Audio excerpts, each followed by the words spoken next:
Hello everyone, welcome back to my new vlog. और आज मैं अभी अपने बस का वेट कर रही हूँ, तो मेरे पास काफ़ी टाइम है, तो मैंने सोचा आज एक और वीडियो बना ली जाए। और आज की मेरी वीडियो है कि हमें कौन सा कोर्स यहाँ पर लेना चाहिए। कौन सा तो नहीं बोलूँगी, बट मैं ये बोलूँगी कि जो भी हम कोर्स लें हमें उसको बड़ी ध्यान से सोच समझ कर चूज़ करना चाहिए, किसी की बहकावे में आकर नहीं, स्पेशली एजेंट्स। सो जब हम इंडिया में होते हैं और हमें जब अब्रॉड जाना होता है तो हम हमेशा एजेंट के पास जाते हैं और हम उनको बोलते हैं कि ये हमारे डॉक्यूमेंट्स हैं और हमें वही फ़ॉरेन जाना है, तो हमारी फ़ाइल लगवा दो। लेकिन हम उन्हें कभी ये नहीं बोलते, या फिर हम कभी उनको ये सलाह नहीं देते कि हमें जिस फील्ड से हमारी डिग्री है, यानी कि जो प्रीवियस एजुकेशन है, हमें उसी फील्ड से रेलिवेंट हमारी डिग्री आगे की होनी चाहिए। हम कभी ऐसा नहीं कहते। मतलब मुझे लगता होगा कि आउट ऑफ 100 अगर मैं बात करूँ तो सिर्फ 5% ऐसे लोग होंगे जो ये बात बोलते होंगे कि भाई मुझे मेरा रेलिवेंट कोर्स ही दिलवाना, वरना मोस्ट ऑफ अस हम यही बोलते हैं कि भाई कोई भी डिग्री दिला दो, हम कोई भी कोर्स दिला दो, हम चले जाएंगे। तो ये जो हमारी सबसे पहली बहुत बड़ी गलती होती है, जिसको मैंने खुद मैं कह सकती हूँ कि जिसको मैंने खुद एक्सपीरियंस किया है। मैंने मास्टर्स करी थी इंडिया में लिटरेचर में, और अब मैं यहाँ पे कर रही हूँ, मैंने करी MBA। ठीक है, MBA फिर भी ठीक था क्योंकि उसमें ऑलमोस्ट सब्जेक्ट, क्योंकि मेरे साइड बाय साइड दूसरा सब्जेक्ट जो था वो इकोनॉमिक्स था, तो वो कहीं ना कहीं मुझसे हो गया। लेकिन उसमें एक सब्जेक्ट था अकाउंट्स का, जो मेरे बिल्कुल पल्ले नहीं पड़ा। ये मेरा खुद का पर्सनल एक्सपीरियंस है, जो मुझे बिल्कुल भी नहीं आया। और मैं ये बोल सकती हूँ कि मुझे खुद नहीं पता कि मैंने उसमें क्या किया था। मतलब मैंने बस तुक्के ही मारे थे। तो ऐसा होता है हमारे साथ। लेकिन मैं सिर्फ ये सलाह दूंगी कि ये नहीं करना है।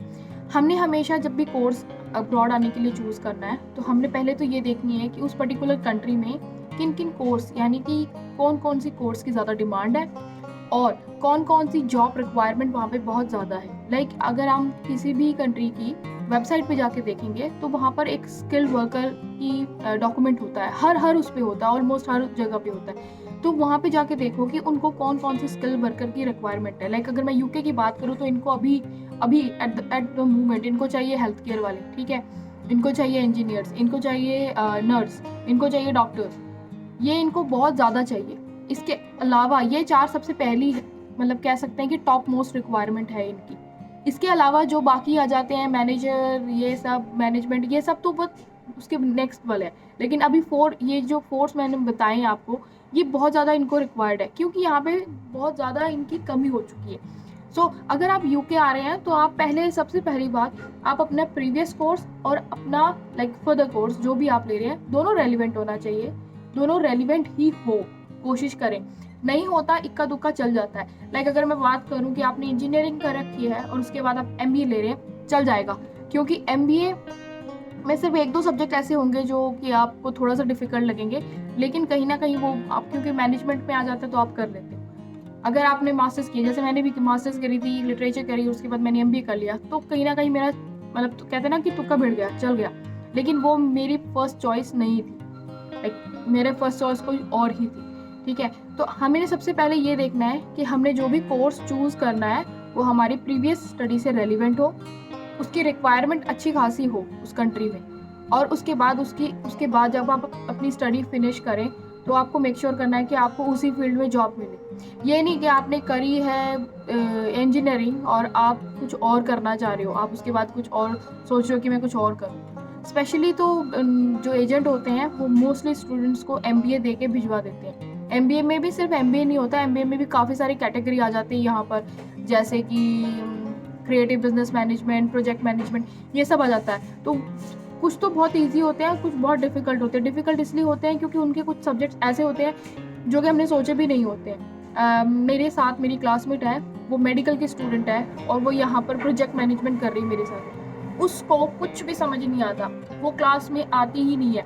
और वो आती भी है तो तब आती है जब उसको यूनिवर्सिटी से नोटिफिकेशन दिया जाता है कि भाई तुम्हारी अटेंडेंस शॉर्ट हो गई है, तब आ जाओ। तो तब अपना मुंह उठा के आती है, वरना उसको कोई इंटरेस्ट नहीं है। इंटरेस्ट होगा भी कैसे, क्योंकि उसने वो पढ़ाई करी नहीं है, करना भी नहीं चाहती है। वो सिर्फ ये कहती है कि भाई मुझे कोई भी जॉब मिल जाए मैं कर लूँगी, लेकिन मुझसे ये स्टडी नहीं होएगा।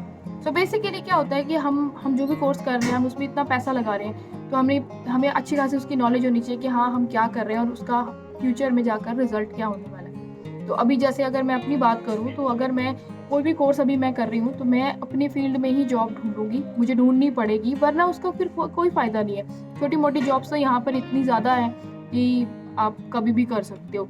और रही बात पे रेट की, तो वो तो पे रेट तो सेम ही है, चाहे आप यहाँ पर क्लीनिंग की जॉब करो, चाहे आप यहाँ पर कोई अच्छी खासी कंपनी में करो, उनकी वही मिनिमम वेज होती है।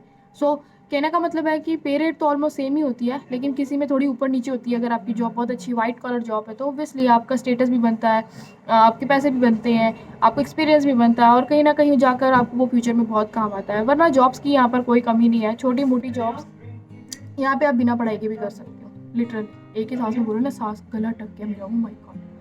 तो मैं तो बस आपको ये सलाह दूंगी कि जब भी आप अपना कोर्स चूज़ करें तो प्लीज़ उसको बहुत ध्यान से चूज़ करें, और प्लीज़ ऐसे ही कोई भी ऐसा कोर्स ना मतलब कहते हैं ना उठा के आ जाए, मुँह उठा के आ जाए। नहीं, जब एजेंट आपको बताता है कि आपका ये कोर्स है, आप उसके सर्च करो कि हाँ भाई तूने मुझे ढंग का कोर्स दिया या नहीं, उसके मॉड्यूल चेक करो कि उसके कौन कौन से मॉड्यूल है। क्योंकि जैसे सेमेस्टर वाइज हर सेमेस्टर में पर्टिकुलर सब्जेक्ट होते हैं। पहले सेमेस्टर में 4 होते हैं, मेरे लाइक यहाँ पे पहले सेमेस्टर में 3 है, अगले में 3 है, अगले में भी 3 होंगे। पिछले वाले में अलग था, जो मैंने पिछला कोर्स था उसमें एक में 7 थे, एक में 6 थे। तो वो पूरा मॉड्यूल चेक करें कि उसमें कोई ऐसा सब्जेक्ट तो नहीं है जो आपके आउट ऑफ रेंज हो, क्योंकि अगर आपके आउट ऑफ रेंज होगा ना तो वो आप बहुत ज़्यादा मतलब प्रॉब्लम क्रिएट करने वाला है। तो वो एक बहुत इंपॉर्टेंट चीज़ है कि अगर आप कोर्स देख रहे हैं तो उसको ध्यान से चूज़ करें। तो आज के लिए बस इतना ही, मिलते हैं अगले ब्लॉग में। तब तक के लिए आप मेरी वीडियो को लाइक करें, शेयर करें, सब्सक्राइब करें मेरे चैनल को। और अगर आपको लगता है कि मुझे ऐसी वीडियो बनानी चाहिए तो आप मुझे मैसेज कर सकते हैं इंस्टाग्राम पे, आप मेरे को इंस्टाग्राम पे भी फॉलो कर सकते हो। अब मेरी इंस्टाग्राम की आईडी डालनी पड़ेगी ना, मैं डाल दूँगी, कोई बात नहीं। तो आज के लिए बस इतना ही, मिलते हैं नेक्स्ट ब्लॉग में। अपना ध्यान रखिए।